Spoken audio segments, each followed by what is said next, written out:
আসসালামু আলাইকুম রহমতুল্লাহ। আজকে আমি বলবো সহিহ বুখারীর 5673 এবং 5463 নম্বর হাদিস। আল্লাহ রাসূল সাল্লাল্লাহু আলাইহি ওয়াসাল্লাম বলেছেন, তোমাদের কোনো ব্যক্তিকেই তার নেক আমল জান্নাতে প্রবেশ করাতে পারবে না। সাহাবীরা প্রশ্ন করলেন, হে আল্লাহ রাসূল, আপনাকেও না?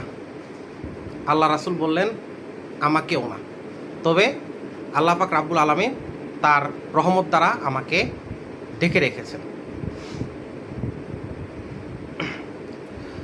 আল্লাহ রাসূল আরও বলেছেন, তোমরা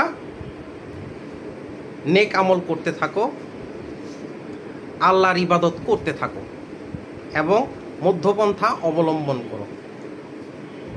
মধ্যপন্থাই তোমাদেরকে লক্ষ্যে পৌঁছাবে। আল্লাহ রাসূল এই হাদিসে আরও বলেন, তোমরা সকালে বিকালে এবং রাতের শেষ ভাগে আল্লাহর ইবাদত করো। তোমাদের মধ্যে কেউ যেন মৃত্যু কামনা না করে, কারণ বয়স বাড়লে সে নেক আমল বেশি বেশি করতে পারবে এবং সে যদি গুনাহগার হয়ে থাকে, পাপী বান্দা হয়ে থাকে, তাহলে তওবা করার সুযোগ পাবে। আল্লাহ রাসূল আমাদেরকে মধ্যপন্থা অবলম্বন করতে বলেছেন। তার মানে আমল করার ইচ্ছায় অস্থির হয়ে আমাদেরকে দুনিয়া এবং সংসারের সমস্ত কাজ বাদ দিয়ে শুধু আমলের পিছনেই সময় দেওয়া যাবে না।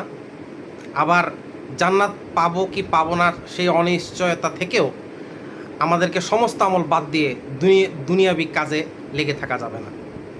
আমাদেরকে আমলও করতে হবে, আবার দুনিয়ার কাজও করতে হবে।